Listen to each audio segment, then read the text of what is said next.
All right, what's going on, chat? What's going on, chat? How are y'all doing today?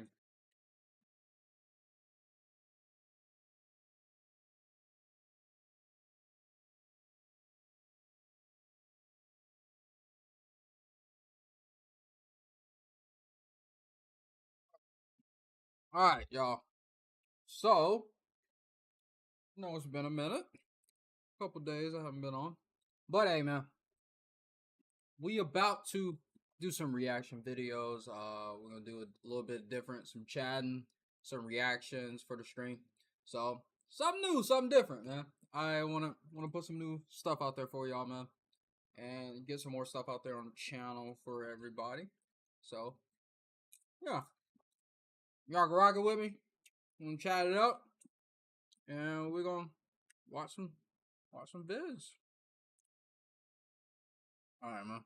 Let's start it off. Kai Cenat's fake side just got exposed, so we're gonna be reacting to this.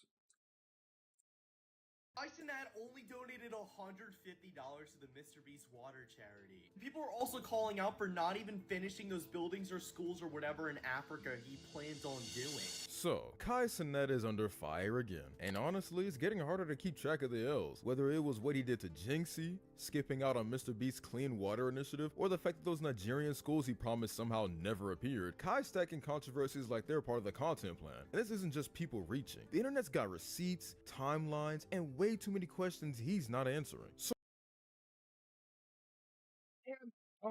The thing with the water thing, because I'm a part of it too. I got told that yeah, I could help get people to raise donations and stuff for it. You're supposed to add it to your channel.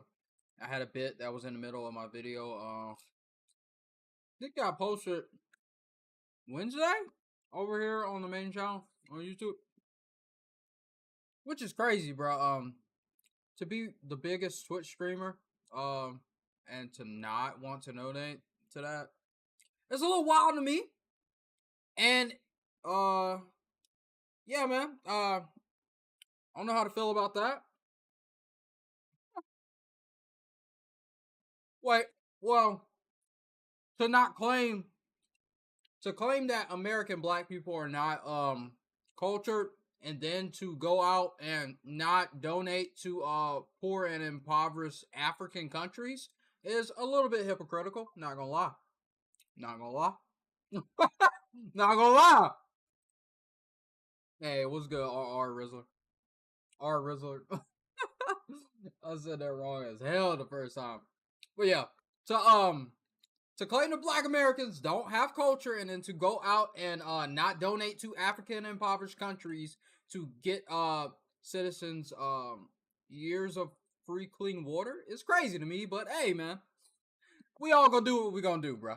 So the whole thing started with what was supposed to be a hyped Clash Royale tournament. Jinxie pitched it as a collab with AMP, something big, something fun. But the moment he got in the room with AMP to talk it out, man got treated like background noise. Fully ignored, like watching an NPC try to start a quest while the main characters walk past them. It's low-key painful. Y'all wanna do a tournament? Cause I think that'll be fire, bro. Like if y'all play each other. Echo? Who's echoing? Kai, Gosh, it might be me. Wait, is it better now? So go to your account, go to social, and then go to invite friend. That's a yellow button. Click that, and then you copy. Hey, anybody in the chat want him? Anybody, your account. Oh, choose a player name. He's single. That's crazy, bro. I had a big bro, man. I had a big bro. Hey, appreciate you for the follow. I had a big bro, bro. I'd have been like, hey, yo, bro, I'm gonna need y'all to shut the. And y'all gonna let me speak, bro? I thought we supposed to be doing a collab, like. You ignoring me for it, bro? No, I ain't about to get egoed by a whole bunch of people, bro. You gotta stand up for yourself at some point, man. But yeah, I've heard about this. This situation was crazy, bro. It was really crazy. Anybody in the chat want him? So Anybody single in the chat? chat. I don't even know if this is gonna happen. Bro. I don't even know if a single word I've said. Yeah, spam one about you smash. Can you guys hear me? I ain't gonna he tough. I ain't gonna he faked up that. I ain't gonna he Kai's doing an IRL? What the f is this? But it's all right, chat. I'm gonna go to the gym, bro. I don't. Diabolical, I don't even know bro. what's going on. All right, I'm gonna see y'all boys, bro. I tried to set up a tourney. I don't know. And the wild part, that wasn't even the worst of it. Moments after straight up ignoring Jinxie, Kai gets up mid-call and dips to go do an IRL stream like nothing happened. Just leaves. No heads up, no courtesy, nothing. Even his own chat started spamming L's, calling him out for the way he handled it. And Hey, man. You hate to say it, but like sometimes it just feels like, man, maybe the money be getting to some people's heads, bro. Like common decency and respect for other people. Not even just your fellow creators as well is like show some love, like you to ignore, bro, and then I think they went on to do a whole Clash Royale stream with just all AMP members after this. It's kind of crazy to me, like for you to go and do that after you ignored the dude that put you onto the game.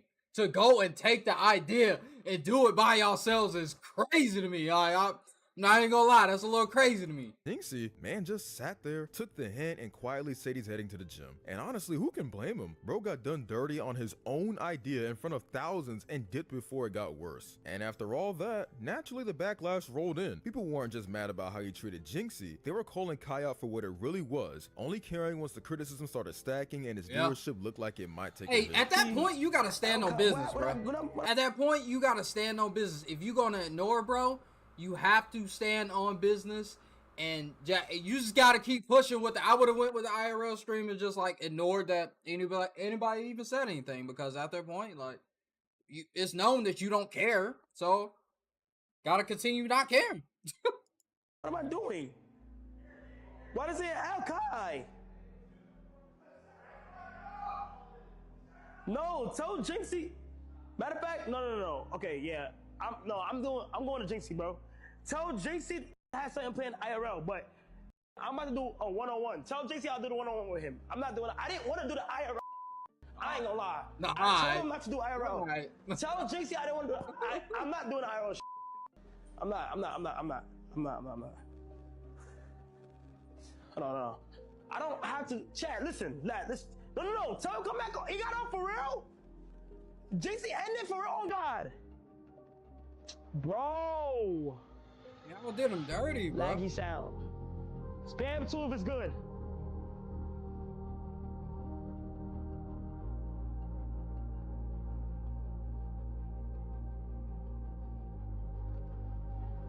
Let me go see what these niggas are talking about. What the is this? Now chat. What the is this right here, bro? It's a static. What the is this? But it's good. All right, chat. I'm gonna go to the gym, bro. I don't even know what's going on. All right, I'm gonna see y'all boys, bro. I tried to set up a tourney. I don't know.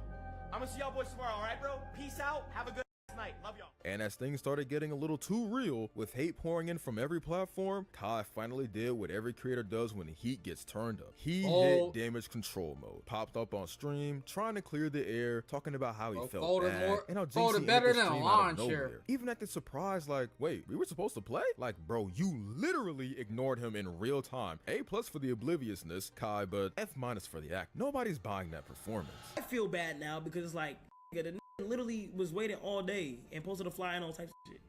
You saying who give a f, bro? It's not about who gives a f. It's about like the nigga time. It's a nigga stream. You feel me? I don't know. I'm still gonna do it. I'm not gonna lie. I'm doing it. It might not be on my stream, but I'm doing it. I'm still doing it. So, to dedicate a day to now thinking. Bro, y'all just messed up with Jinxie, gang. You said what? I just messed up Jinxie. How? Because he was ready for us. I didn't want to do the IRL shit, but he just ended. Like, we were supposed to play with him. I ain't lying. Who said that? Like, I don't know how we supposed to know that because we were supposed to do this game. Bro, we had to communicate with him, bro. He literally was ready. Now, let's be real for a second. Nobody should be shocked that Kai ended up apologizing, but it wasn't some deep moment of self-reflection or genuine accountability. It was survival instinct. His chat was spamming L's non-stop. His name was getting cooked across every platform, and the pressure finally forced him to say something. This wasn't remorse, it was PR. A quick pivot to stop the bleeding, because if the backlash never hit, let's be honest, that apology never would have happened. Now, moving on to the other controversy Kai's caught up in, and this one's got nothing to do with games or stream beef. It's about Mr. Beast's Team Water charity. If you're not familiar, it's a massive global initiative aimed at providing clean water to communities that desperately need it. Huge respect to Mr. Beast for even pulling something like this together. It's not just a good cause, it's a rare moment where the internet actually comes together for something meaningful. Oh, yeah, actually, let me tag that in the stream. Because I'm actually...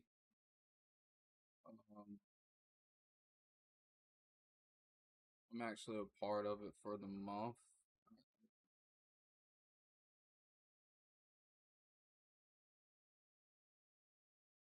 I've been tagging in all my videos for the month.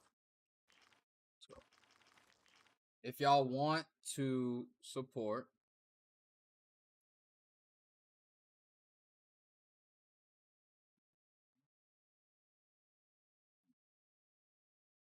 all right, let's get back to the video. Meaningful. Tons of creators showed up, donated, helped spread the word. It was a real chance to use their platforms for something bigger than themselves. Except, well, Kai. We're on a mission to give 2 million people all around the world clean water. This village in Malawi now has clean water, impacting over 1,000 people. More on Kai in just a second, but for context, Mr. Beast has already raised over 8 million years worth of 11 clean million water something for now, people as y'all in just need. saw. Let that sink in. That's not just a flex, that's history. Literal lives changed, communities transformed, and it's all happening through a YouTube-led initiative. It's insane. Every in dollar the best is a way year possible. free So when full creators water step up, it for matters. one And when person they don't, in well, impoverished people countries.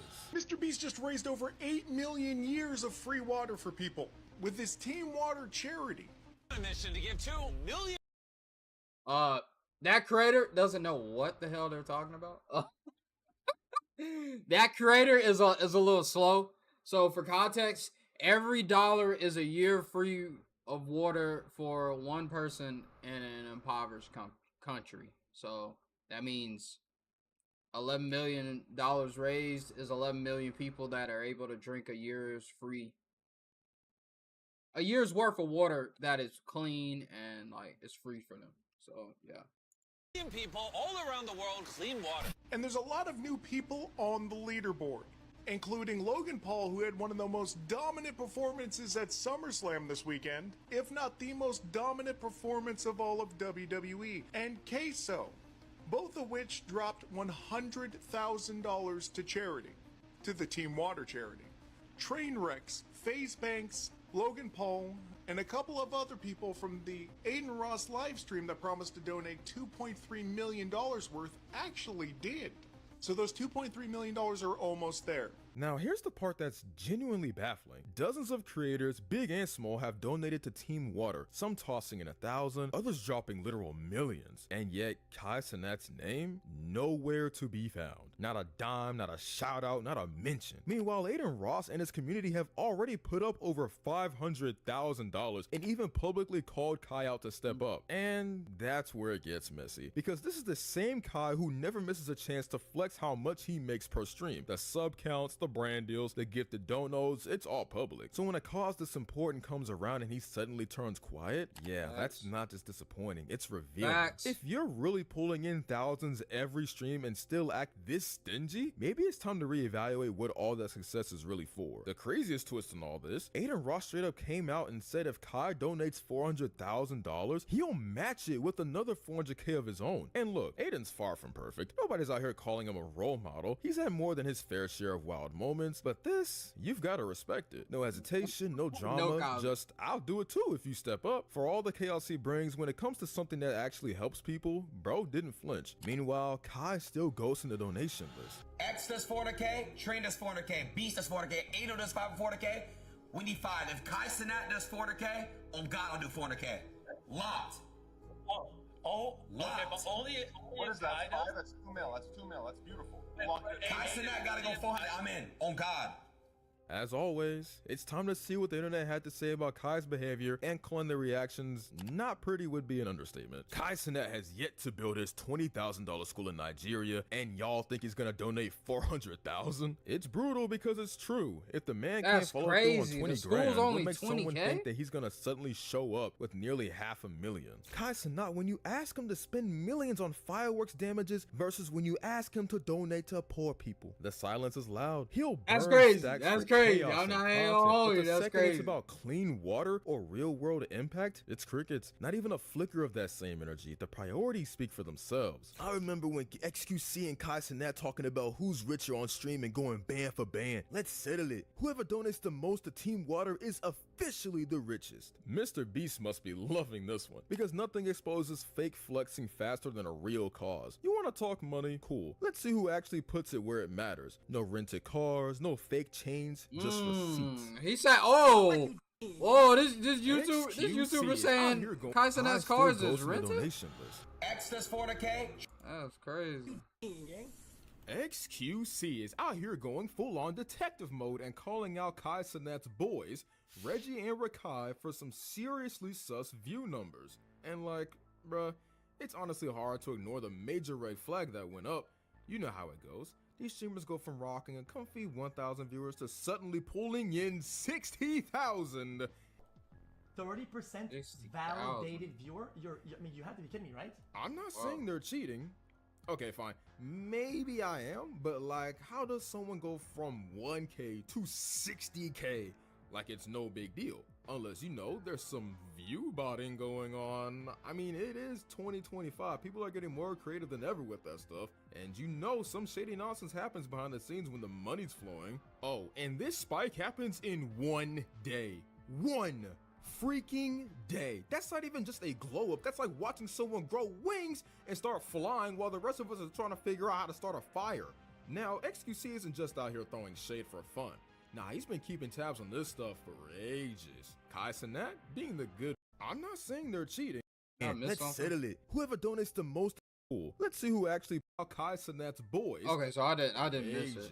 Kai Cenat being So the good so he bro still here, hasn't has been donated. hyping up his friends He like they're still the hasn't second coming of donated gaming till or this something. day. Brought them a That's house, crazy. shows them on their streams, and basically gave them all the clout they need to jumpstart their careers to the next level. Now, don't get me wrong, I'm not accusing Kai or his crew of doing this intentionally, but you know how the internet works. When something doesn't add up, people start looking for answers. And right now, the only one digging deep is XQC. Let's not kid ourselves, the whole, "Oh, I just blew up overnight because I'm so talented" line is tired. Yeah, no one's buying. I just looked If it you're up. pulling 60K Kai Cenat still out of hasn't nowhere, donated people are gonna Team notice. Water. And guess what? XQC Crazy work. definitely noticed. He pulled out the receipts and found a lot of inconsistencies. Kai Cenat botting his streams like too? that, it's just no good. Like it's not. Is that? And you compare some of these other guys. Sometimes, yeah, it's what like it's just it's up and it just doesn't add up. That's motion, brother. 37% validated viewer, bro. 30% validated viewer. I mean, you have to be kidding me, right? Brother, that's less than 30%. Bro, that's 31% validation. Bro, 31% validation. That's not motion, that's counter motion. He started digging into Reggie and Rakai's viewership, and guess what he found? Huge suspicious jumps in their numbers. I'm talking 1K to 8K to 60K in an hour. XQC notices that their chat actively is wildly off. I'm talking a 20% engagement rate, which is insanely low for streamers who are pulling in massive numbers. I mean, what's the point of having 60K people watching if only 20% of them can be bothered to even click something in chat? That's the type of ratio you see when you're trying to fake it till you make it with some view bots. If you're not familiar with the term, it's basically when people use bots to inflate their viewer count and trick everyone to thinking they're a big deal. If you weren't convinced already, let me hit you with the math that makes no sense at all. Rakai's sitting there with 100,000 What? Live viewers. That's crazy numbers, right? But then when I know, that's 4,000. wow. 4,000. Not gonna lie, that's wild.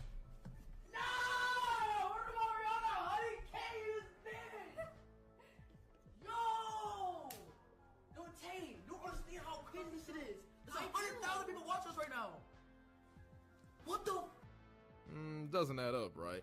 Someone even said math ain't mathin'. Now you compare that to the likes of Kai Cenat, who, let's be real, has massive numbers but also real engagement. The dude gets 100k viewers and somehow manages to have 100k subs to match. That's how the numbers are supposed to work. Real viewers watch, real subs follow. It's not rocket science. Kai's been getting all emotional and defensive on stream. Gotta give him props for the passion, but when it comes to going head to head with XQC, he didn't exactly bring a solid argument here. He keeps coming at XQC. It looked like you dicking, gang. It doesn't even address a thing about viewbotting when even the finger wasn't right at him this time and said it was at Rakai. It looked like you dicking, gang. It looked like you dicking, gang. He just keeps venting about how every time something good happens for him or his crew, XQC has to throw shade. Sure, it's clear he's tired of the drama, but all that frustration doesn't exactly disprove what XQC said. And let's be real for a second. If you were sitting on the throne of 100k viewers and your friends were getting crazy exposure, wouldn't you want to shut down any accusations too? I get it, but you can't just wave your hands and dismiss the numbers XQC laid out. Those numbers don't lie. You gotta have something more than feelings.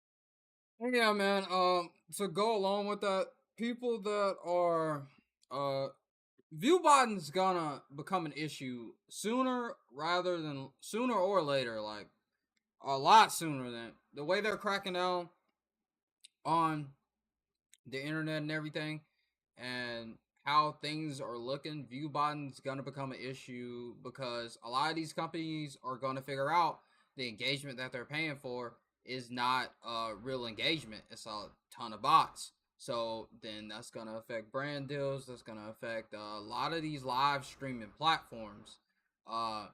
You know, YouTube and everything will be fine. But a lot of these platforms like Twitch especially is going to be affected eventually, sooner or later. Once they find out a lot of these creators are just view botting their way to the top. That's why Twitch is cracking down on the botting and everything. They said they're cracking down on it. They said they're implementing new features. They said they are able to see who's actually botted and who's actually has real engagement. But that's to be seen. But let's get back to it. To explain why your chat's 20% engaged when you've got 60,000 eyeballs on you. Kai's over here playing defense, but he's failing big time. It looked like you dicking, gang. Whenever his friends, Reggie and Rakai, get a little success, XQC is right there, throwing shade. And you know what? I'm not even mad. Honestly, I kind of get it. Kai's like, XQC, always got something negative to say whenever we win. Like, bro, you're mad because someone's calling out the weird stuff going on. And don't give me that pattern of criticism nonsense. Maybe XQC is just noticing patterns that actually exist. Honestly speaking, you don't get to sit on your throne of success throwing attention because someone's pointing out your questionable growth. Like, if I saw one of my boys skyrocketing with zero effort and weird numbers, I'd be side-eyeing that too. But here comes Kai acting like XQC's the problem for pointing out the obvious? It looked like you dicking, gang. Nah, man, this ain't it. It looked like you dicking, gang. XQC's calling out the stuff that doesn't add up, and Kai's out here playing victim, trying to turn the whole situation into an XQC's jealous of our success story. And then, like, he goes on full knight in shining armor for Reggie and Rakai, acting like they're innocent little angels. Dude's defending them like they're above suspicion. Sure, I'll give him credit for loyalty, but it's a little too sweet considering the facts. Y'all saying cap. No. Y'all saying cap. I'm being dead ass. Reggie don't be on Twitch. Bro, oh my God, okay, hold on. Reggie is not on Twitch. This nigga's really a hood nigga that's just live. Do y'all understand that? Maybe they didn't do anything shady themselves, but do you think their teams don't get involved in this stuff? Come on, but instead of being like, hey, let's take a hard look at the numbers and clear up any confusion, Kai's like, no way, my friends would never do that.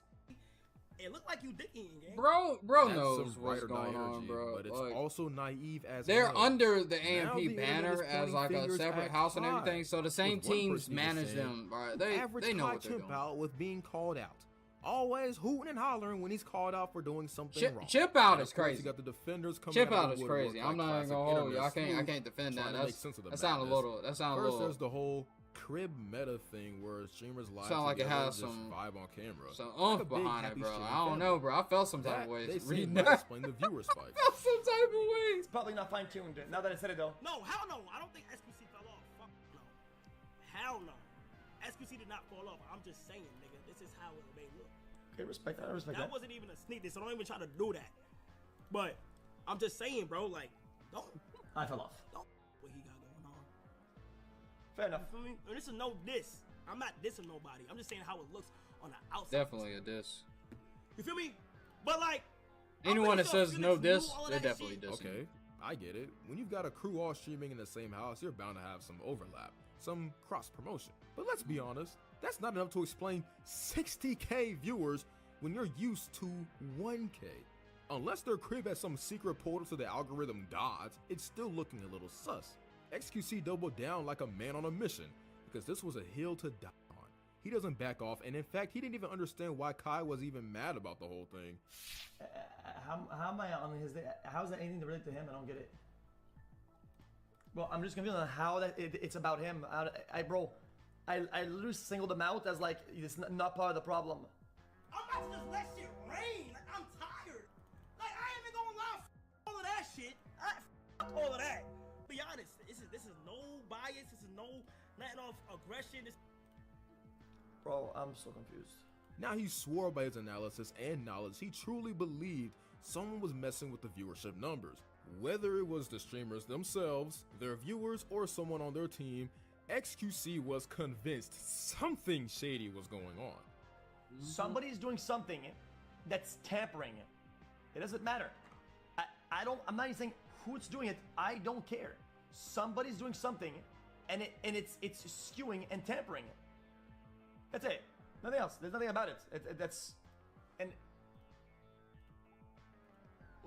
It's usually the people that make the loudest amount of noise and they say the loudest amount of things when you accuse them of something that are actually guilty or something, bro. Like there's proof to there's proof in the pudding, bro. Like if you're having that big of a kind of a crash out over someone saying that one of the streamers under your company banner is like might be botting and their views look a little off and stuff, then it's probably some truth to that. when he says that, oh, I know he doesn't believe that. No, I absolutely believe that with my everything that with anything I stand for. I do believe that, but that doesn't belittle them. It doesn't make them lesser. Bro, 2 months ago, I got botted for 3 days in a row.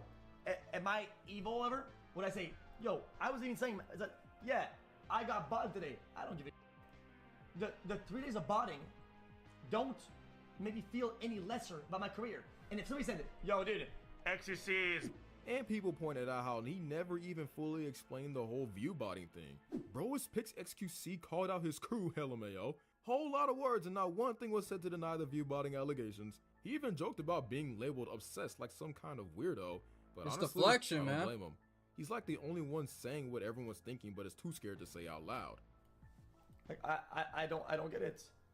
Well, I'm not obsessed. I've always been obsessed. Kai Cenat's been hit with 2 major L's back to back. First, he completely ghosted Jinxie's tournament, ignored him on stream, and only showed remorse once his chat started spamming L's. Then came the Team Water controversy, where creators donated massive amounts, including Aiden Ross offering to match a $400,000 donation while Kai remained silent, despite constantly flexing how much he makes. At this point, it's not just bad optics, it's a Yeah, that's crazy, bro. Crazy, man. I don't know, bro. Like I said, there's usually proof in the pudding, bro. If someone's like screaming and waving and trying to deflect from the actual conversation at hand, then it means that they know they have some guilty part in something, and they're trying to keep you not focused on that and focused on this. So like. It's usually use some proof in the pudding, bro. But let's get to the next video. Lobries and Gentlegrams, in today's episode of Lobry and Drake's Gentleland, Iceman the album Marilyn will Monroe make or managed to break morph him. into Morgan Wallen's Man of Ice when the nice Mike Alright, bro. I watch this channel's content all the time. Shout out to Rapaholics. Yeah, we're gonna do this one. Drake's Iceman album will make or break him. I haven't been keeping up with Drake's music really. I heard like one of his songs he put out for promo for the new album was like hated by everyone on the internet, even Drake fans. They were like, "Yeah, this ain't a song that you would put out as promo." And I'm not even gonna lie, most of Drake's songs he puts out for promo for his albums are fire. So to hear people like say that he put out a song for promo to push the album was mid is that already wasn't looking good. Slicer diced and spiked the soprano spoofing Toronto tough talking phony Montana manufactured mob boss, and the pissy petty prom queen petition Padre proceeded to plummet after projects like her loss. It was now his loss. Kendrick told him to get lost and left the soft mob boss pissed off with a chip on his shoulder. Everybody's getting older, and the age-old question is, did Kendrick close the Canadian clown's career like a folder? Is it over, or is a comeback in the works? Or will we simply see the suing sad boy singing on stage with Sexy Red as she twerks? And that's why this Drake album, Iceman, is the most important one of his entire career. So let's dissect why, but first drop a like and subscribe since you're already here. Now, Lobbies and Gentlegrams, if you've been keeping up with the page, then you know that we've been trying to diversify the content and the artists that we discuss here a little bit. And I think I've come up with some of the best videos I've ever put out. I'm going to leave a link to them in the description, some documentaries on the clips. We're unpacking the long-standing mystery of, is Doechii really an industry plant? Like all the OV hoes have been saying. I did some content on Tyler the Creator and DJ Khaled as well. I'm gonna leave it all in the description, so if you love me, make sure to check it out. And I appreciate you all so much. But in my hiatus of talking about all the spiraling Sexy Red stunt double shenanigans, Drake has been busy to say the least. He's been on a tour overseas, canceling dates, getting toilet paper thrown at him. He did 3 days at Wireless Festival. He did 2 live streams where he premiered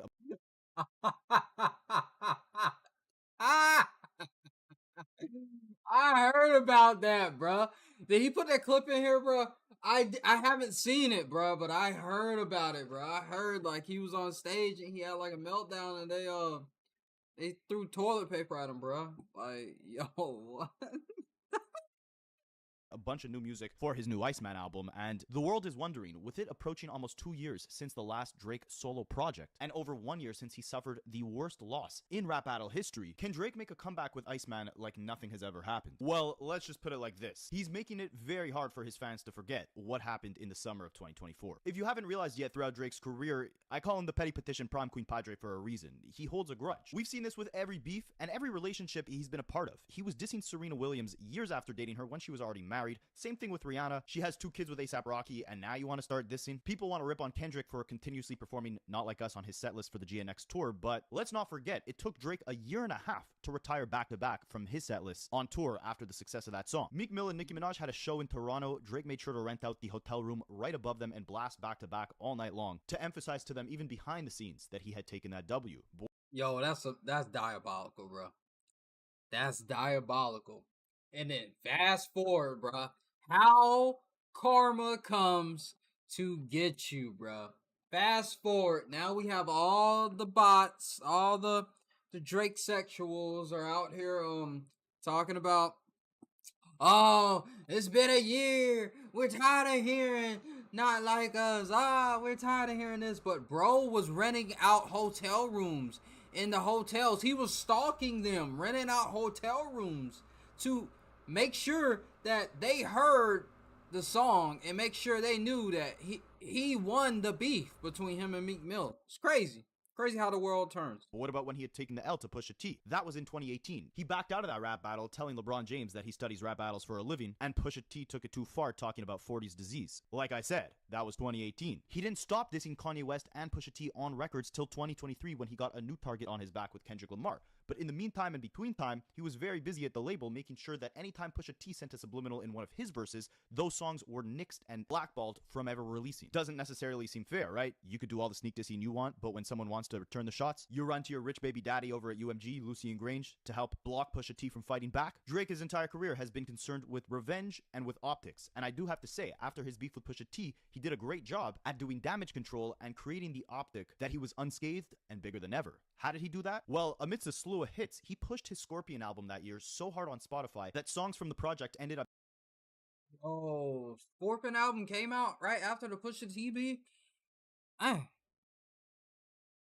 I didn't really mess with Scorpion like that, bro. I don't even know if I've even listened to it a couple of times. Now that I really think about it, like I haven't really delved too much into it to think about it.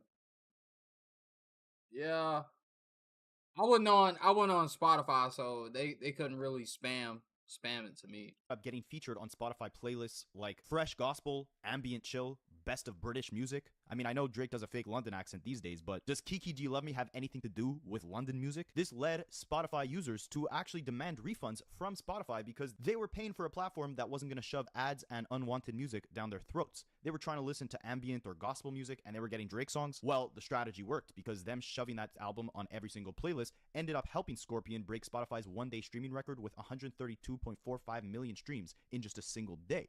I say all this to say, in 2025, 7 years later, after his beef with Kendrick Lamar, Drake is now suing UMG over the very same practices he was once using. I sound like a broken record. We've spoken about this a million times, I know. But it's important when we want to sit back and dissect what is Drake's ultimate motive with the lawsuit, with all of his petty actions post-battle, and is he really setting himself up for Iceman, his next upcoming album, the first one in 2 years, the first solo album since his Kendrick Lamar beef, to bring him back to the top of the industry? Or is he trying to flip off the entire industry, go independent, and completely revolutionize music as we know it? Will that plan work? Well, let's unpack it. Now, a lot of you guys, especially the OV hoes, will be saying, are you dumb, rapaholics? Of course, Drake is going to come back bigger than ever. He's going to put out hit after hit. Nothing will change. My response would not only be that the charts now say otherwise, with his latest song with Central C debuting only at 23 on the charts, which for Drake, this is the lowest debut he's had in 8.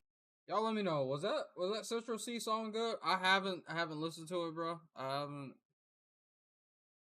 I didn't check it out. I don't even know, bro. I'm a big UK rap fan, but like I ain't even not gonna lie, I ain't checked it out, bro. I ain't listened to no music in the past couple days.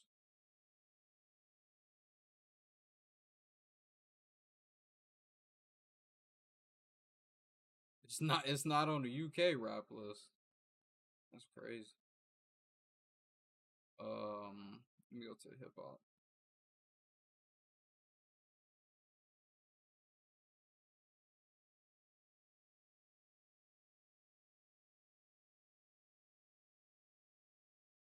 Some music I gotta check out, bro. That's some actual heat out here on the streets, bro. Some heat. Best new songs playlist. Let me see if it's in here. Bro, it's not on the best new songs playlist. They even got a little baby song on the best new songs playlist.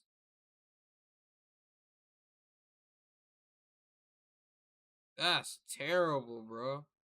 Lil Baby been on a decline. They even got a Gucci Man song on the best new songs playlist.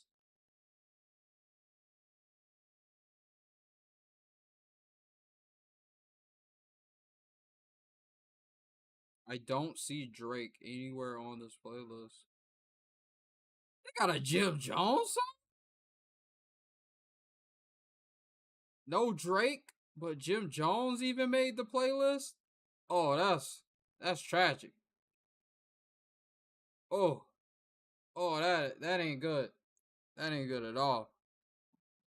That ain't good at all. But beyond that, a lot of you guys fail to recognize the fact that this was by far the biggest hip-hop beef, most publicized hip-hop beef of all time. Regardless of whether or not Drake's music will still resonate with pop fans is not necessarily the question, but can he still win back a lot of the fans that he lost along the way since that beef ended? I think an interesting contrast is to look at what ensued after the second largest hip-hop beef of all time, Jay-Z and Nas. This was back when there was no time clock for rap disses. It took Nas months after Jay-Z dropped Takeover to finally drop Ether, and after that he officially commenced his victory lap. he was supposed to perform at Hot 97's Summer Jam Festival in 2002, and he planned to have a Jay-Z doll hanging on the stage with a rope tied around him, insinuating that he was unalived. Gone. Because of that, Nas ended up getting pulled from the performance. And the beef didn't end there. Along with a slew of other actual full-fledged diss tracks and subliminals between Nas and Jay-Z over years to come, Nas was on a tear, dissing a bunch of rappers from Cameron to Jay-Z's Rockefeller artist Beanie Siegel to Nori, Nelly, and more. It's kind of funny because in the Kendrick-Drake beef, it almost seems like the tables have turned. Nas, being on the winning end of that beef,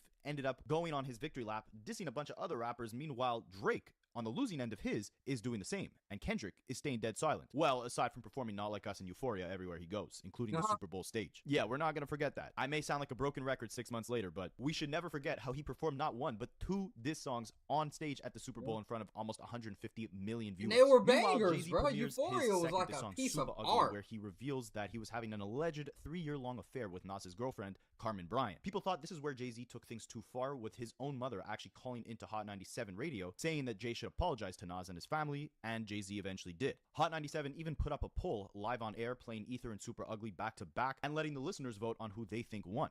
58% said that Ether was better than Super Ugly. It's funny, I thought the gap would be wider. But in the years to come, they would continue sending subliminals at each other, with Jay-Z on his Blueprint 2 album rapping the bars, "My mama can't save you this time, people are history." Of course, Jay-Z would then go on to temporarily retire after the Black album, and the two would actually reconcile on stage together in 2005 at a Jay-Z concert about 4 years after Ether dropped. And if you compare this to the Meek Mill and Drake beef, the stories kind of line up in similar ways, right? Drake, just like Nas, had won the beef. Nas wanted to perform at the Summer Jam Fest the next year with a Jay-Z dummy, as he did Ether, and Drake actually executed this vision in a slightly toned down form in the digital age. He was performing back-to-back at his OV Ho Fest and had memes of Meek Mill plastered all along the stage. They would go on to send subliminals at each other for months to come, Meek Mill even releasing a second Drake diss track months after back-to-back, similar to how Jay-Z did with Super Ugly, but it failed flat, and years later they ended up actually reconciling and performing together on stage and in music. And just like Kendrick with Not Like Us, Back to Back was a massive mainstream hit that Drake not only pushed on stage, but had no problem with the label pushing it on radio, on streaming platforms, even using it in SNL skits. Meek Mill was the laughingstock for multiple years after that song had came out, and if Drake decided to just leave that song on SoundCloud instead of allowing UMG to promote it as an actual single and even performing it live on stage, then it probably would have died out a lot quicker. You fast forward 10 years later, and he's now suing UMG for doing the exact same thing with Kendrick's diss song. And that's the centerpiece as to why this comeback will be so hard for Drake to make, for various reasons. Not just for the fact that he pissed off hip-hop fans forever by potentially compromising the sanctity of free speech with a lawsuit that's specifically citing the publishing of rap lyrics as actual defamation of character. But aside from that, going up against a corporate giant like UMG, the biggest record label in all of music that controls, I believe, about 30% of all mainstream artists. Yeah, I'm chilling, man. I'm chilling, bro. I've been alright. How you been, man?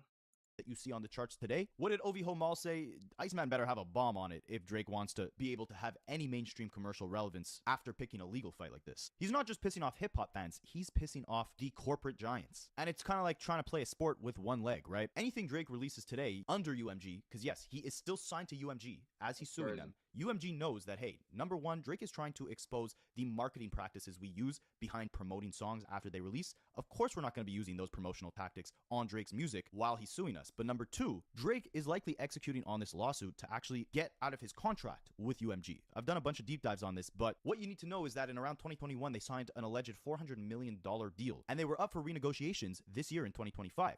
UMG knew that in 2024, and that's why Drake is alleging that they pushed Not Like Us so hard so that it would destroy Drake's reputation and that he'd be caught between a rock and a hard place, if that's the right expression. That just sounds very dirty to me, a rock and a hard place. But what I mean by that is Drake is saying, hey, UMG, you knew that we would be renegotiating. You knew that if you destroyed my reputation by making Not Like Us the biggest hit ever on the Super Bowl stage, the Grammys, etc., my reputation would be ruined. And if we tried to make a new contract happen, I wouldn't be able to ask for as much money as I did last time because I don't have as many fans. People view me as a clown. They view me like they did Meek Mill 10 years ago. So then you guys can offer me less money, sign me for a cheaper price, and just profit off my entire back catalog, all my new music, and I get screwed out of this deal all because I let King Kung Fu Kenny clobber my reputation. Why this is a problem now is not just because Drake is going to war against the biggest record label in music, it's because he's still signed to that label and has to release this project with them. They know that he's probably using this lawsuit as a way out of his deal with them, to not have to re-sign. But if they're the ones promoting and releasing this project, of course they're going to barely put any effort into making it a success. They have no incentive to make it a success. Think about it. If Iceman is a massive album with tons of hits, yes, UMG will eat off the profits of Iceman because they do have him signed as an artist for this project. But if it generates tons of hits, tons of sales, then he's back in the good graces of the public and he has tons of leverage to do whatever he wants for the rest of his career. Think about after the Pusha T beef with Scorpion, right? Scorpion was a huge album, possibly Drake's biggest. Even though he lost the beef, he won the corporate war because he had so many successful record-breaking numbers under his belt that he was able to do whatever he wanted after that project. If Iceman goes on to do those type of numbers, it'll be the same situation. Drake can leave UMG, go to whatever record label, they'll pay him an insane amount because his reputation will be back to where it was at the height of his career. But on the flip side, if UMG barely does anything to promote this project, if they kind of just let Drake toss out these random loose songs, none of them sticking properly, them not putting the real push behind sending it to radio aggressively, getting it on all these streaming playlists, getting all these hits to #1 on the charts, because of course that's a record label's job.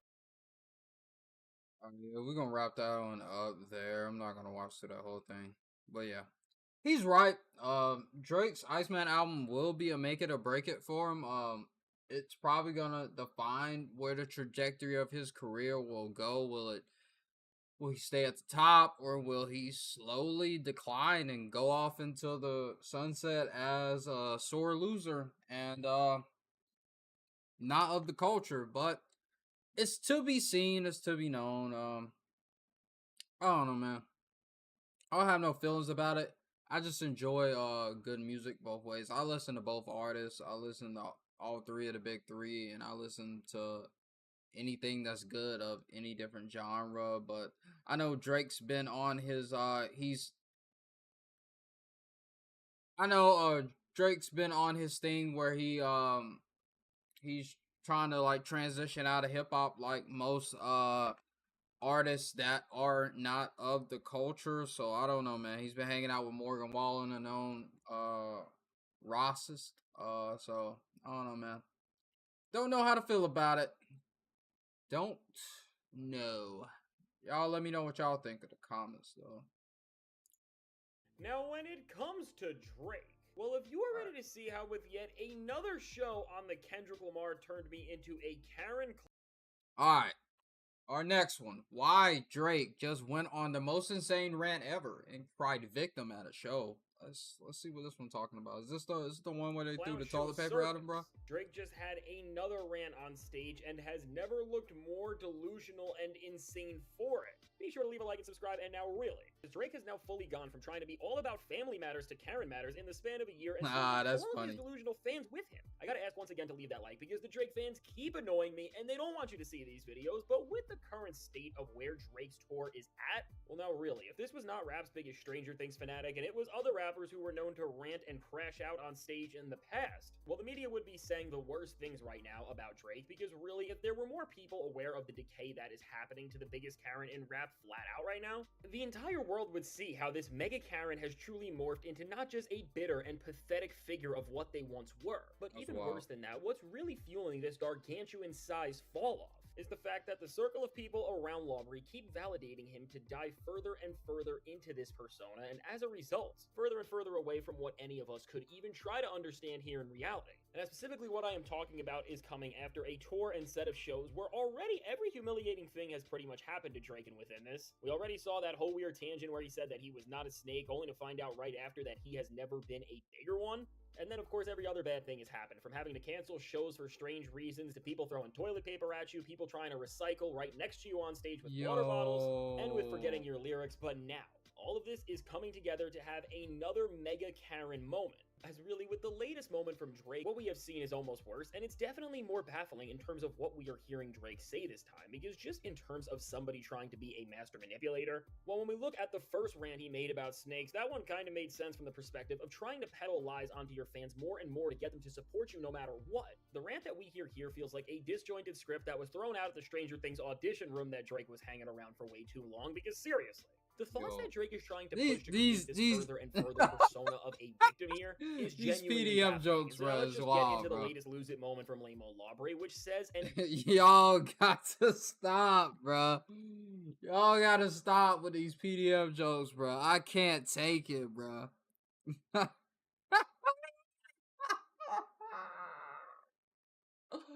Y'all be killing me, bro. I will regretfully quote, I had everybody tell me it would never happen for you. Well, it will never happen to you because you are on a TV show and you are a child actor. Which, quick pause, technically Drake was a teen actor, and I don't know why he keeps using these strange and specific phrases, because I don't even have to say any more things, the jokes just write themselves. And when we just break this down for a second, when Drake is saying that he wouldn't become a famous musician because he already was famous for being an actor, I mean, are you really going to try to sit here and act like you are a victim when you already had some sort of a platform and had connections in the industry to make way for yourself? But listen, I'm going to stop now. I'm not going to lose it yet, and let's continue to read this quote. It will never happen to you because you are from Canada, and you know what? I can't even read the rest of this quote because with Drake trying to say that he is a victim What? because It will never happen to you because you are from Canada. It will never happen to you because you are light skinned. It will never happen to you because you're not a real gangster. No, we're not doing this, bruh. We are not doing this. Y'all light skinned need to stop. Y'all need to stop, bruh. Y'all are not gonna drag the rest of us regular light skinned dudes into this nonsense, this victimhood, this crying, and bruh, stop it. Stop it. No one has ever said anything like that. No one has ever told any light skinned dude nothing will ever happen for them because they're light skinned, bro. If anything, a lot of people think we have better treatment than regular black, darker toned black people. Like, so, like, it's quite the opposite. Like, damn, what?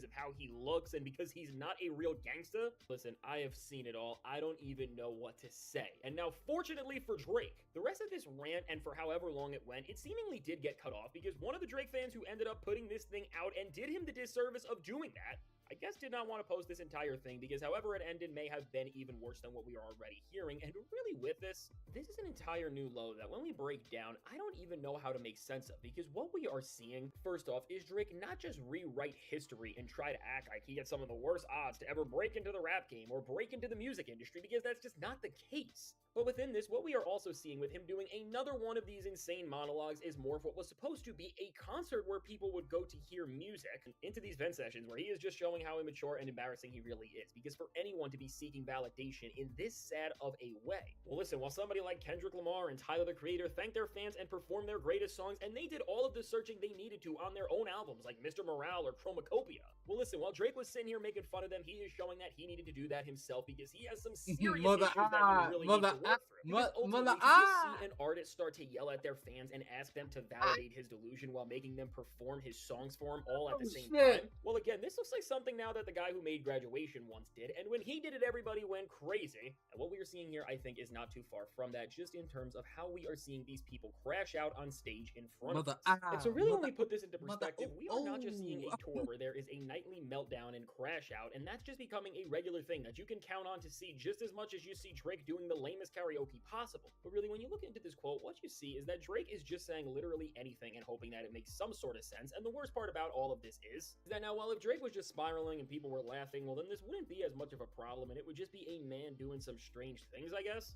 Well, again, what's the difference between Drake and the guy who made Graduation and his rants is that this is not the case. As somehow what Drake is doing is kind of working on a group of people, as with there being this entire effort to still rewrite the beef and convince us that everything was a setup and then all the drama with the Not Like Us suit is real, and that this outcome is ultimately gonna flip when the Iceman reveals what's truly going on. Well, ultimately, with the delusion that is being fed to all of these people who support a 40-year-old man Stranger Things superfan, and with acts like we are seeing Drake do right here, he is really making these problems worse and worse, and he's making people somehow support him more and more, which again just shows how you can just do anything and people will follow you at this point. I don't know what else to say. Because really now, while all of us can see through the lies and laugh at the fact that a 40-year-old man who has been in the industry for years and years is acting like he just made it out and he had some crazy underdog story that never really was, again, for the fans who love Drake, also love anything but hip-hop and its culture, love being annoying, and also Stranger Things, they are believing this, and as a result, the OVO echo chamber is getting louder and louder to the point where even with all the great hip-hop music and moments that are coming out, nothing can be enjoyed without getting yelled at by the people who support lame old Lawbury or people from OVO directly who just keep trying to take apart everything that's even the slight. Facts. That Clips album was so good, bruh. But then, like, then you got people out here talking about the new Metro album is trash. I haven't listened to it, but I heard a couple of snippets. I've heard some across TikTok and stuff, and I know who was on that album. We've had a certain demographic of people talking about that album is not good. That album is like, they never heard of any of these artists, and since they are the I'm not gonna get into that too much, but yeah, it's a certain demographic of people that think that they know everything about hip hop and they know everything about the culture and they don't know anything about the culture. They prove it by saying that they never heard of any of these classic Southern artists or classic hip hop artists, and proving that they're not here for actual hip hop. They don't care about actual hip hop. They don't care about the state of hip hop. They only care about benefiting off of it, looking cool. They don't actually know anything about the culture. Greatest amount of fun that we have. And this is important to understand because when you see the speeches and the meltdowns that just keep going down on this tour, what Drake is doing is just fully immersing himself into this persona of just lies and chaos and manipulation. Like it's the Green Goblin mask on him at this point, and he is going to follow this thing until he retires from music and just being the most annoying celebrity you possibly can.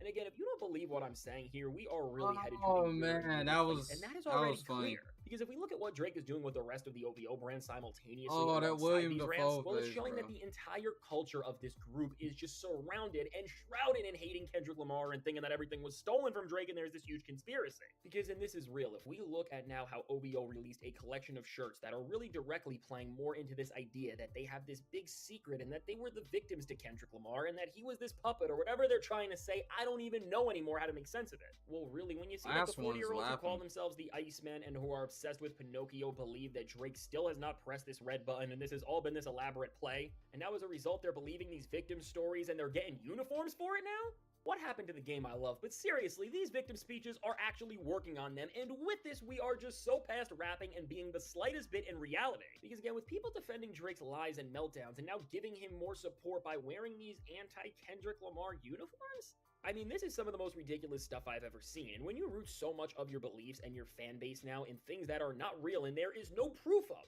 well, I don't know, Lawbree's living in Narnia or some sort of fantasy world where there are some strange things going on. Speaking of strange things, while Lawbree is going to continue to make these weird speeches, put out these weird shirts, I'm sure, and do whatever he can to try and look like the biggest loser there has ever been, all to try and gain more sympathy from these people who actually believe in him. Well, listen, we're at a point where Drake is getting the branding ready and the ideology right there to assemble the biggest group of Yeah, we're gonna cut that there. Yeah, man. I don't know, man. Drake is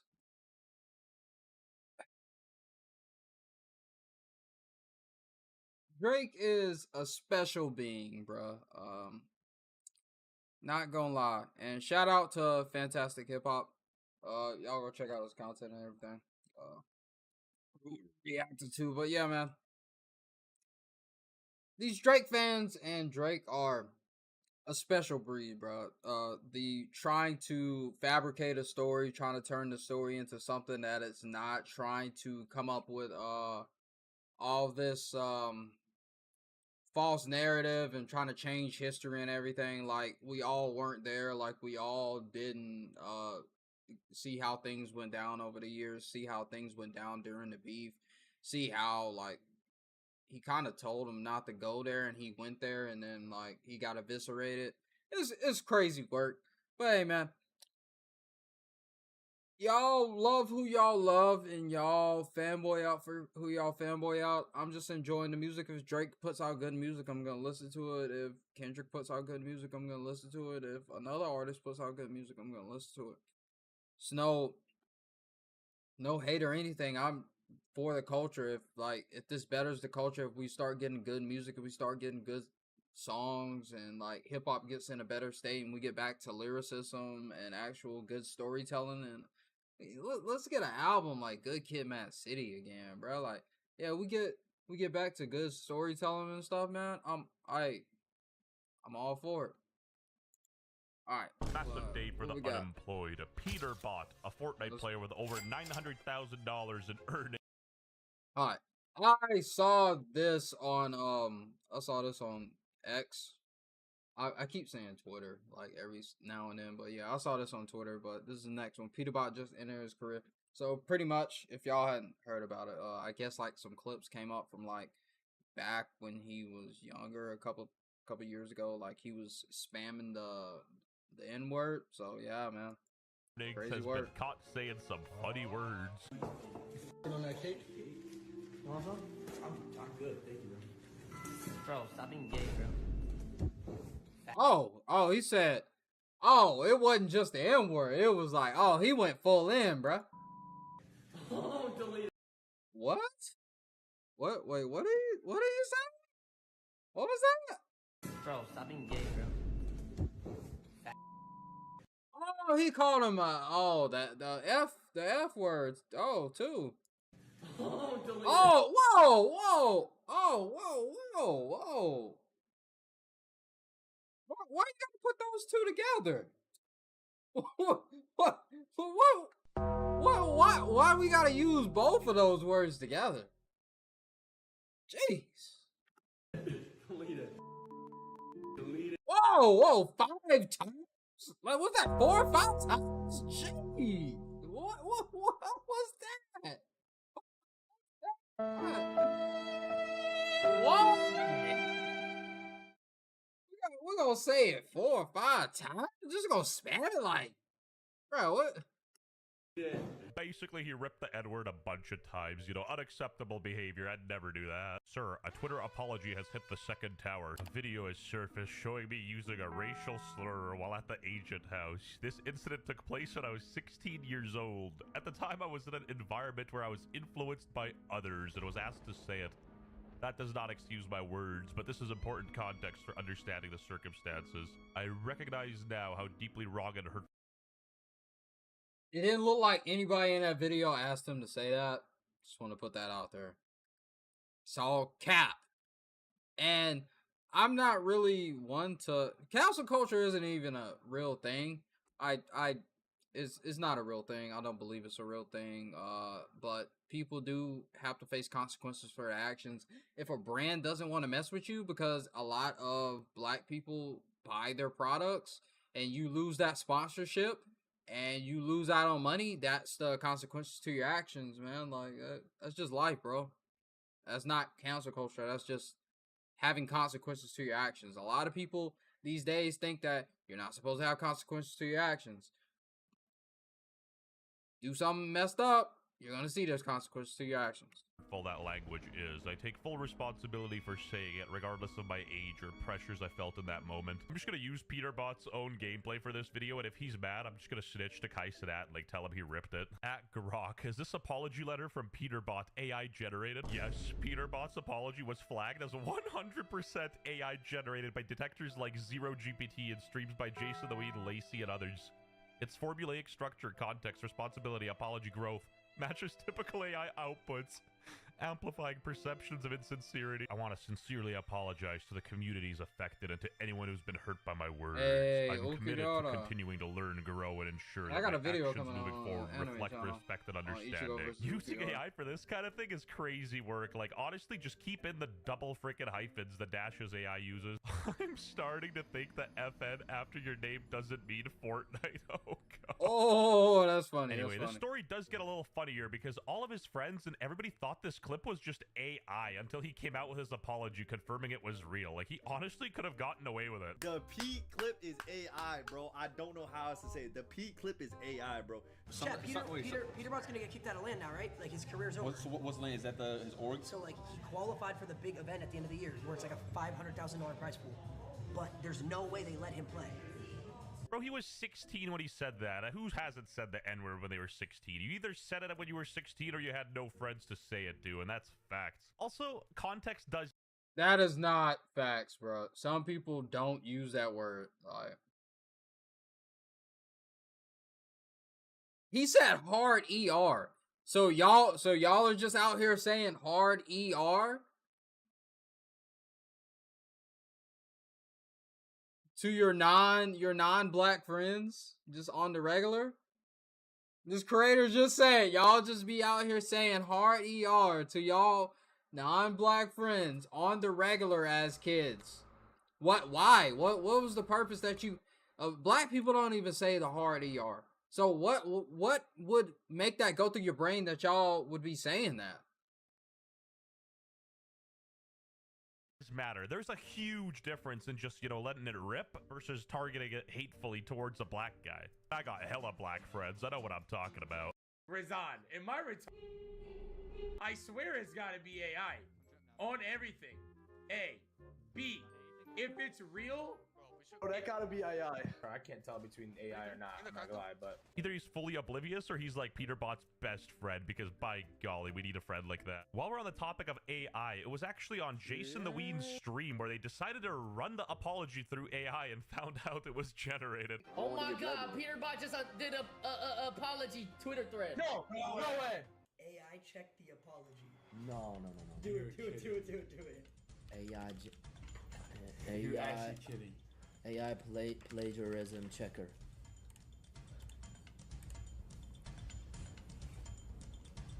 Trusted AI detector. Never go on a sponsorship. No. 100% is crazy. 100% is wild, bro. That's how you know he feels some type of way about actual black people, bro. Like if you can't even put in a couple of like yo, I'm sorry, my bad, I didn't mean to say that. You didn't even have to make a whole thread. You could have made a one sentence like, I apologize. I face the consequences of my actions for saying this word. I was a kid.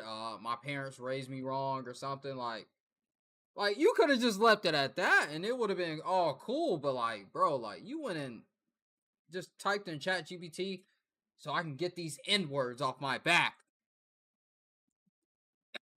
Write me an apology. No. Yo, how stupid can you get, bro? Bro, that's actually bad. That makes it so much worse. Oh God, that makes it so much worse. Like at that point, you're better off just not apologizing in the first place, because by golly, this looks like he's just doing it for optics. And like other bots are saying it too. Come on, man. 100% is shameless. Why did you move the kick? Come on, bro. Bro, this shit's 100% real in the past. I'm not even gonna lie to you. He looks like some people that in my hometown. And I can see that, bro. Like, they definitely like to blurt that out.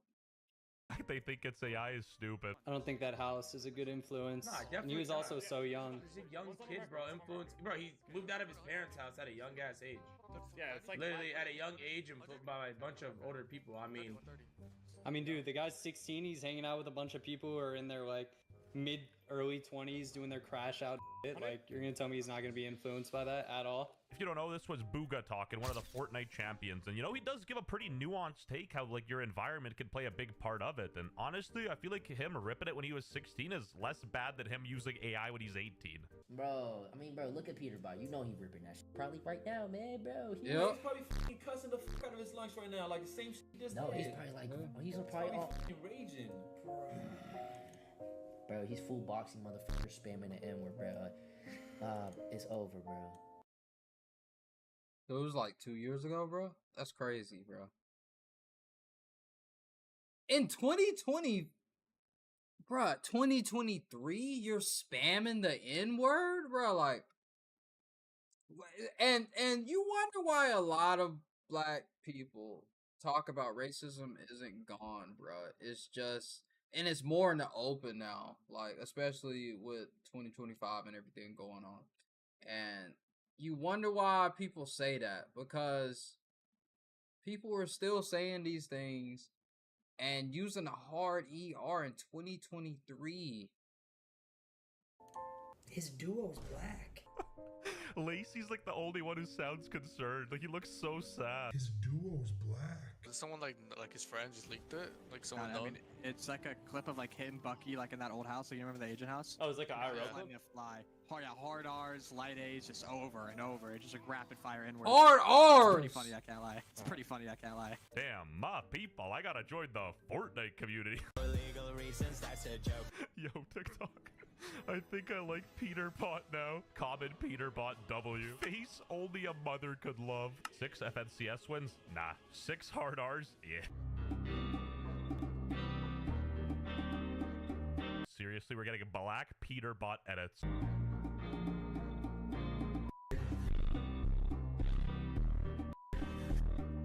Jokes aside, that edit tough. The goat says whatever he wants. I'd like to take this chance to apologize to absolutely nobody. The double champ does what the he wants. You were 16 in a tough environment and influenced by others. That doesn't erase what happened, but it's clear you've grown, learned, and taken responsibility. People can change, and you're showing that through the person you are today. His AI-written apology contradicts that, but regardless, I think generally it's a rule of thumb to not rip the N-word unless, you know, it's something serious, like you stub your toe or someone takes your parking spot at Costco, then I think it's warranted. If people on Twitter have that much free time, they're trying to quote-unquote cancel a literal child for saying a slur like 3 years ago. That's insane to me. 18 years old is not a child. 16-year-old is not a child. You can go to prison for committing a felony at 16 years old. So, all right, you can be tried as an adult at 16 years old. So, like, we're not gonna do that. And 18 is not a child, bro. Like, you're grown. You're able to drive. You moved out of your house. This kid moved out of his house at 16. Like, that doesn't sound like childlike behavior to me, bro. Sounds like grown people behavior. And we could take that conversation and talk about some other things, but that's a different video, different topics. But yeah, man, we're not doing that, bro. Like, and cancel culture isn't even a real thing. It's consequences of your actions. I don't know why people like to say that it's cancel culture. Cancel culture is not a real thing. When have you ever seen someone be canceled and they still don't have a career, bro? Half of the racists out here are making more money after they came out after saying racist things about black people. And they raised $500,000 for one person, a couple $100,000 for another person, bro. Like, y'all are paying people's livelihoods up for years after they say racist things. So, like, I don't want to hear that someone's been canceled. Like, it's not a real thing. But if a company doesn't want to work with you because half of the audience that plays that game is black people, because then they can't push products to black people, because black people are half of the people that actually buy and spend money. Like, half of the money that's circulating is spent by poor, impoverished people, and majority is spent by black people. Rich folk don't really spend their money like that. So if these companies don't want to work with you after a video clip of that surfaced of you saying that, then that's consequences of your actions. We didn't go out here and we didn't even ask for this clip. This clip just came out of nowhere. Don't try to put that on us and saying that we're canceling you. Like, it's just consequences of your actions, bro. Like, don't say stuff like that. Don't be. Then he said another slur on top of that. Like, earlier in the video, like, it seems like that's just his personality. That's who he is. Like, slurs are harmful. You should get some empathy, you loser. It's racist to black people. Peterbot genuinely said something racist, I'd be right there with my black homies, supporting at the back of the bus, going right to the Dodge dealership to, you know, riot. But at the end of the day, it's not that deep. And this is a suburban Slavic kid speaking, so listen and learn. Yes. Brad. Here, brother. I got some bananas for you. Look at this too. Dude, AI has gone too far. Like, this has to be AI generated, right? Like, also, he has a history of this, bro. This has been him for a long time. It's just like the clip just finally surfaced of him actually saying the word. He's wearing the same shirt as earlier. This can't be real. Cheeser. He didn't mean it. Brother. Typical whites. Anyway, Peter bought in the GOAT debate. Globals, 2024 winner. 50 kills in globals. 6 FNCS wins. 6 hard Rs. Okay, I troll a lot, but genuine question to my black viewers. Do you guys care if somebody like this says the N-word when it's not, you know, targeted towards a black person? I feel like if someone targets that towards a black person, like, I'm on your side. Also, ironically, it's kind of hard to be black online because I feel like if you start any sentence with as a black person, everyone just assumes you're like a white racist. Ain't no way any of us believe that shit, right? Like, come on, bro. Peter clip? I don't even know what y'all are talking about. Oh, Peter butt? Bro. Okay. Does anyone think that shit's real? Do you think in our household we would support the shit like that going on? 1000% yes. Yes, you look like that type. And yes, why? What is the purpose of y'all wanting to say it, bro? It's like with that clip I seen of the dude saying that the Metro Boomin album is like a culmination of where hip hop is at this point, and it was this white kid with blonde hair, curly blonde hair, and he was talking about hip hop has been trashed this entire year. But he doesn't know who Young Dro is. He doesn't know who Travis Porter is. He doesn't know who any of the classic artists are in hip hop, but thinks that they have the right to claim that the culture is trash, that hip hop is dead. Like who are y'all, bro? Like can we just have something to ourselves? I think that's been the issue as always. Like, we can't have anything. We can't have anything. And it's not to say like, but like, yo, what's the purpose? Like, why do y'all want to say it? Like, I'm honestly curious. Do y'all want to say it? Like, I don't even say it like that, right? What? It does it just burn y'all up inside that like there's some words that just like some people don't want you to say, like, and that just makes y'all want to say it anymore, or is it just racism? Like, that's obviously AI, bro. Especially, here's the thing. Here's what I hate about the whole situation. Is if that was real, that means that was filmed in our household. Yeah, it was. Like, if it happened in a different house, I understand, believable. Our house? Come on, man. Naive, delusional, sure, but he does seem like a good friend, I guess. LMAO, Bucky lying his ass off. Another crazy thing is that one of his friends actually had to have leaked them. The video came from my house, so one of his homies turned on him, and, you know, that's tough for him, I guess. Oh, delete it. Delete it. Subscribe or else he'll rip it again.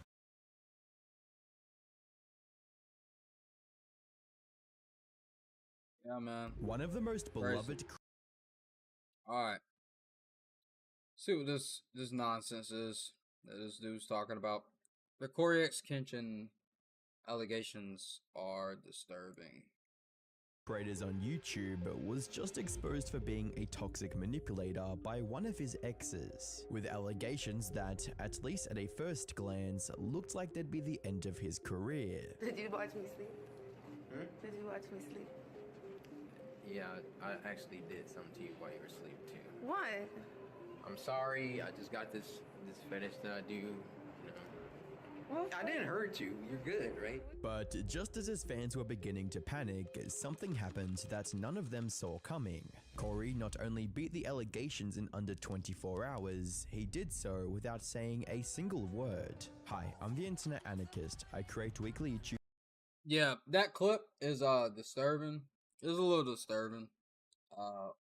When not knowing the context behind it or anything, but like, it's that's weird, like gamer riz, I guess, bro. Like, I don't know, I've never talked to a female like that, but hey, man, I've never insinuated anything like that, but. And I watch anime and I play video games, but I am an outlier, bro. So that was a wild statement, bro. And today, yeah, y'all go check out the allegations that recently came out against him, including accusations of him emotionally abusing and essaying his ex. How those allegations started, and how they were debunked by the one person no one could have expected. But you know what I didn't expect? That 76% of you would be watching video. Corey X Kenshin spent over 15 years cultivating his massive, and more importantly, loyal audience that loves everything about him. From his inspirational advice, by God's grace, here I am in front of you, telling you, you don't have any limits. And don't let anybody tell you that you do. And unfiltered reactions. Why he twisting like that? What the freak? What's good? What you trying to get into? To his all-around wholesome personality. Hey. Not to mention his content itself that keeps viewers glued to the screen. Often I've never checked out any of Corey X Kenshin's content. Not even gonna lie, bro. I never really looked into him or anything. I've heard about him, but never really checked out his stuff. Waiting months for his next upload. Grab the crank, brother. Alright, I guess it's just... Oh my... Let's back up. Let's go go ahead and back up. Yeah, I'm black. I'm not gonna sit there and let you power up. But while they were looking forward to the next entry into his horror game series, Corey's viewers received the news every YouTuber's fandom dreads the most. Corey was being accused of some heinous acts, including a straight-up crime, and it looked like there was nothing he could do to avoid getting cancelled. It happened on July 13th, 2025, when a Twitter user named 2Ripe made a post reading, "Just to spread it around, Panda Ninja XX Official on TikTok released an entire timeline regarding her abusive, manipulative, and absurdly toxic relationship with Corey X Kenshin." This tweet immediately— Alright, to put this out there for y'all, bro, before we get into it, bro, just because someone doesn't want to talk to you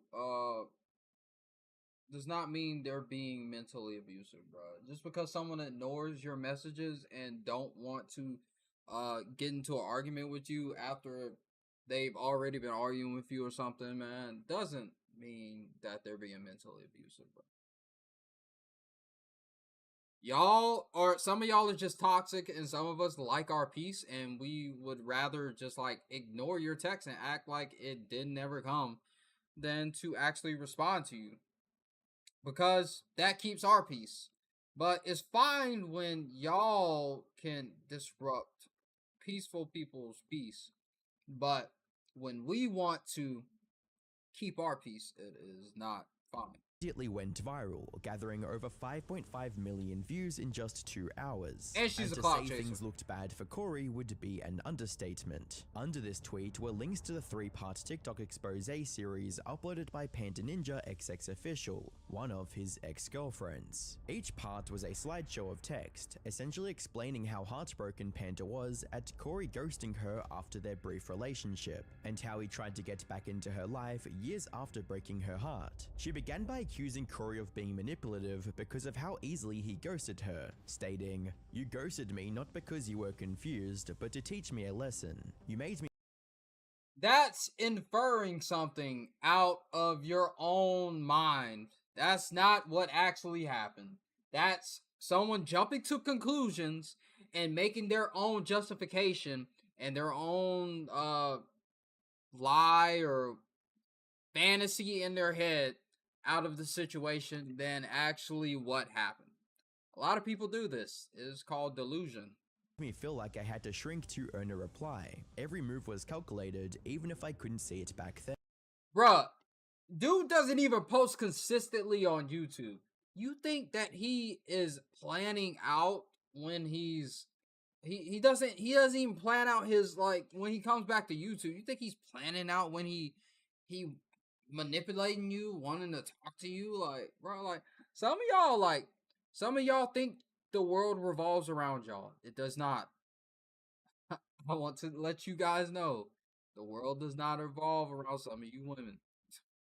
Then, and anytime I tried to speak up, you twisted it into something wrong with me, and while I sat alone, replaying every word, breaking myself apart just trying to make sense of it, they were out here calling you a positive role model. She then— Oh, goodness, bro. It's clearly something wrong with you, because he didn't respond back to you. And he ghosted you because he saw that it was a pattern that he needed to get out of, and it was someone he needed to get away from before you caused potential harm to his career, which is better than a lot of dudes actually do, because a lot of dudes don't even notice the pattern. They don't notice it, and then it costs them their careers. It cost them a lot in their lives, and because they didn't get out early enough. And hey, it's a good thing he got out when he did, because what if something actually would have happened? What if, like, she would have called the cops on him? Then she would have had actual ammunition that she could have ran through with this, and maybe she would have actually got him canceled or like ruined his career.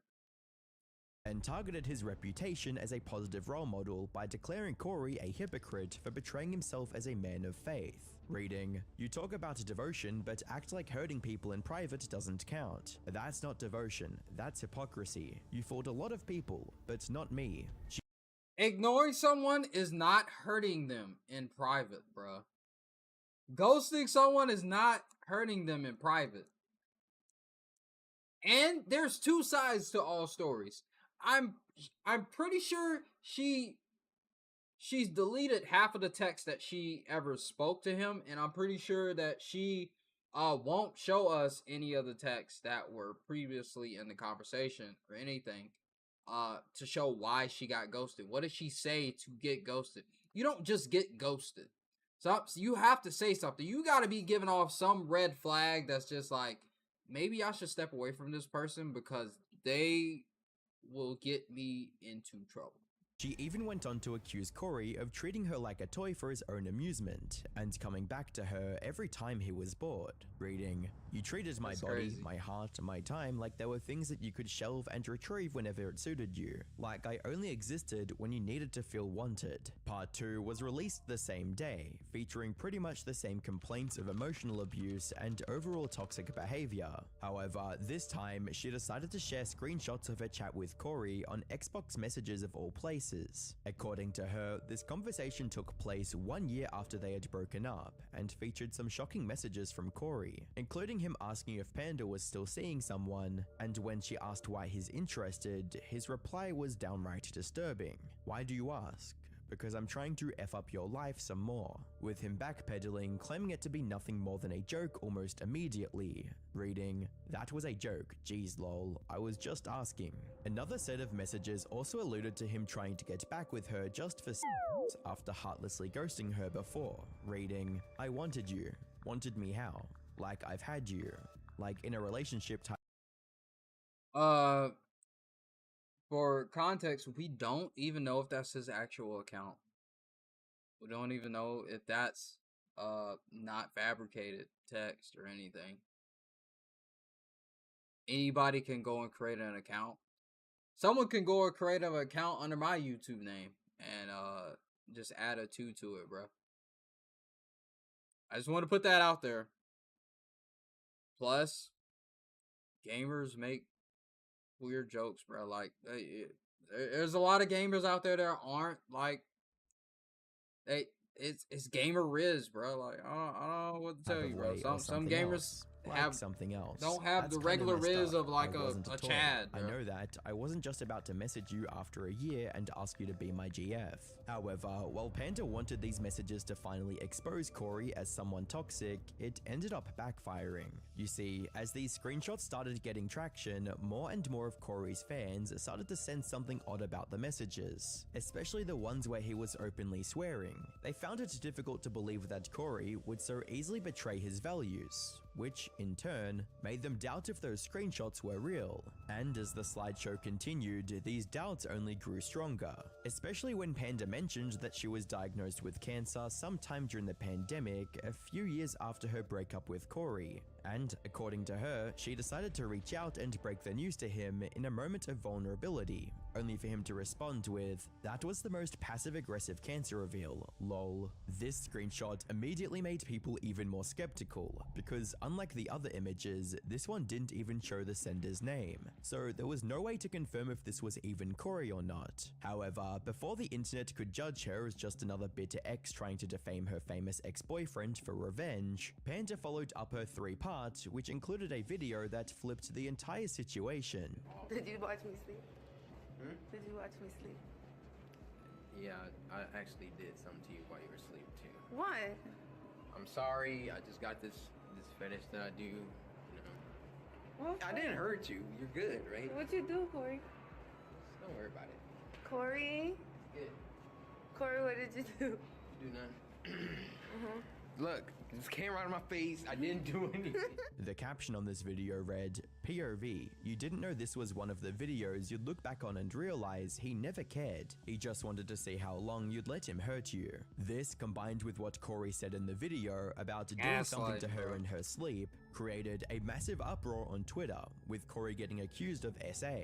Naturally, Corey's fanbase had an incredibly mixed reaction to these allegations. Some people openly accepted them, with tweets like, "Y'all, I'm actually grieving the Corey X Kenshin situation. What do you mean? The dude I grew up watching has SA allegations with videotaped proof." And Corey X Kenshin. That's not videotape proof, bro. I like. Oh man, I swear, bro. Like comprehension and like knowing what proof, knowing what words means, like actually, like some of y'all don't got that damn knowledge, bro. Like y'all make me sick, bro. Y'all just get on the internet and just say shit, bro. Don't even know what the fuck y'all be talking about. That shit irks my nerves, man. I swear, bro, it irks my nerves.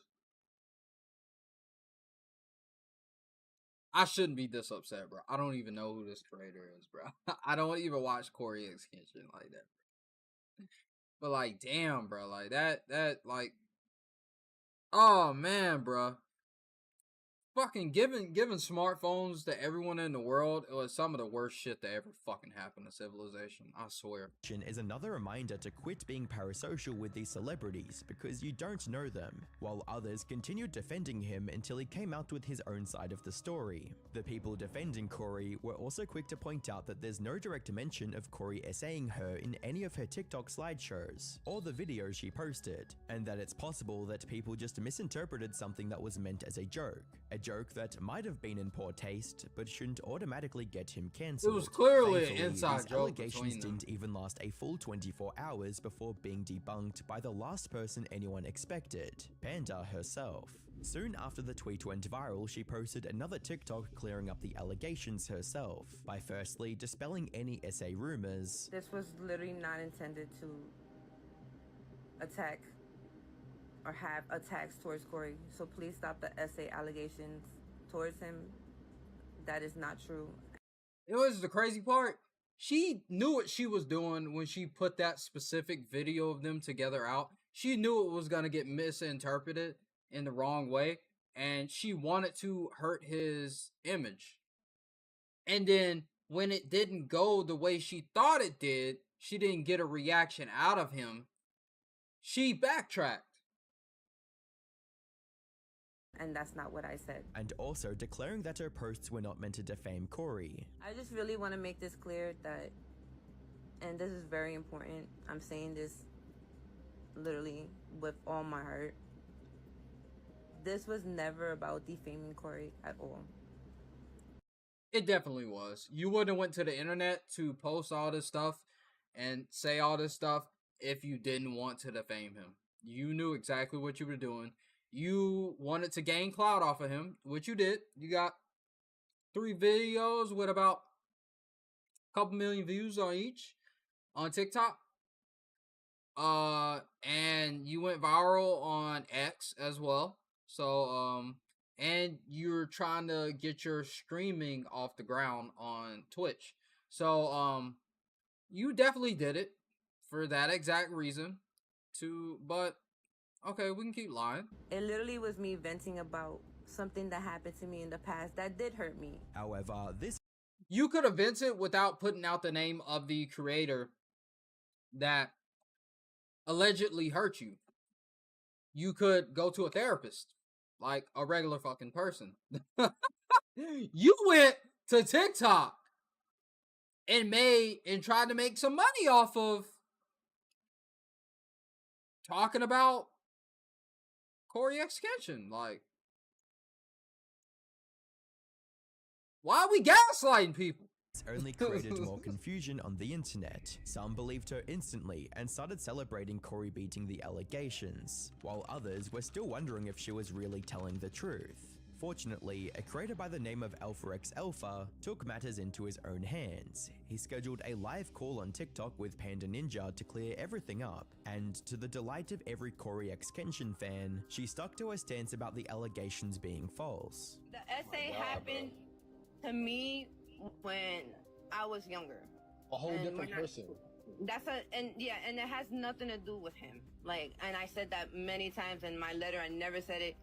You guys kind of assume because of his wording in the video. However, while the allegations themselves were thankfully disproven pretty quickly, this entire event highlighted a major problem with the internet's landscape today. And that's how quickly a piece of misinformation can spread anywhere. Even though Panda never directly stated that Corey essayed her, thousands assumed that was the case and began attacking Corey. But that wasn't even the worst part of it, because within hours of these allegations coming out, several other posts started popping up on Twitter, flinging dirt at everyone involved, like some people claiming that Panda was actually cheating on Corey and that's why he left her. Of course, part of the blame also has to go to the Twitter user who started the drama in the first place, Too Ripe, as the language they used, specifically words like manipulative and abusive, made the situation seem more serious than it was. And while they have deleted the original post since it was debunked, the damage is already done.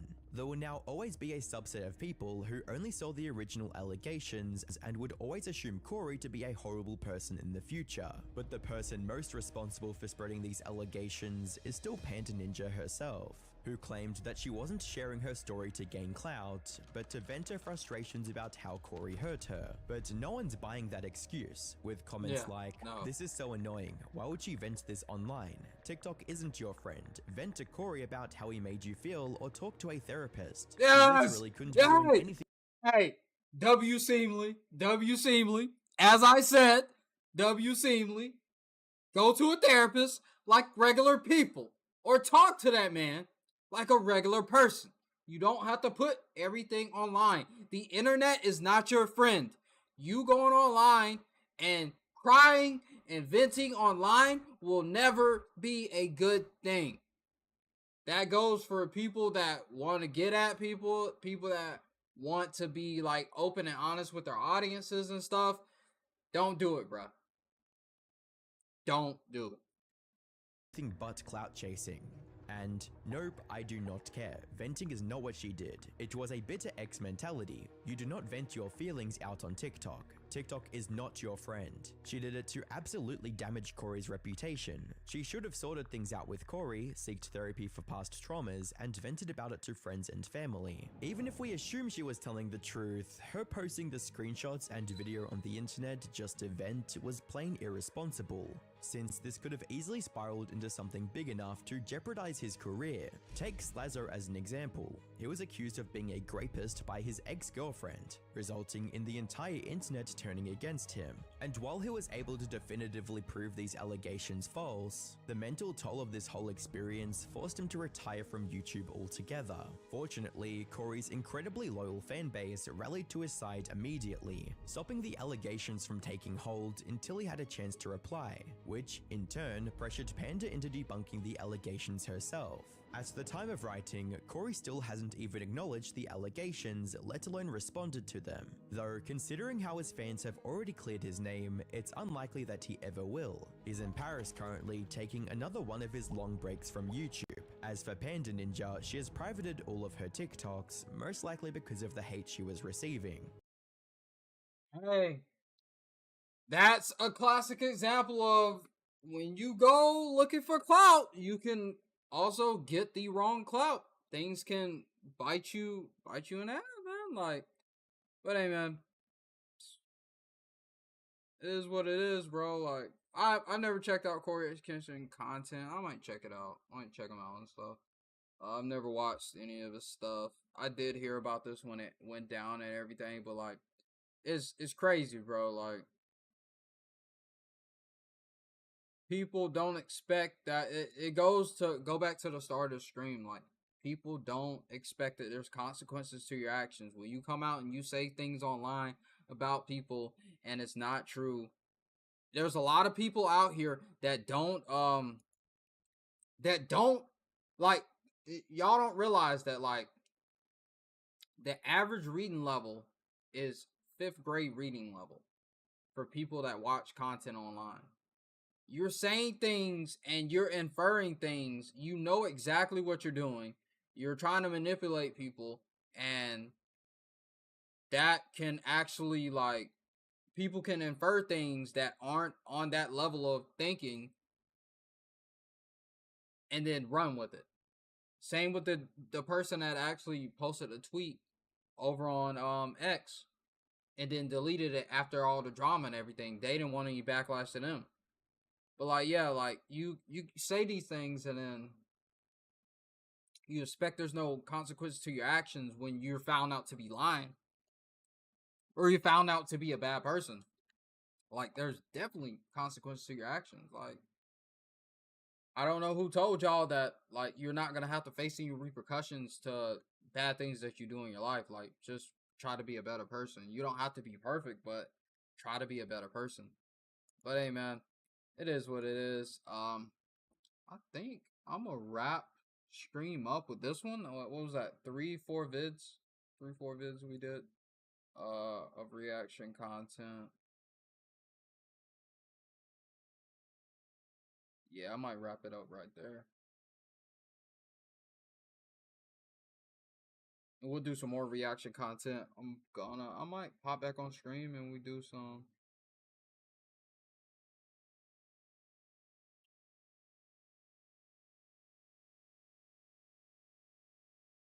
And I might do some game stuff. But I appreciate y'all.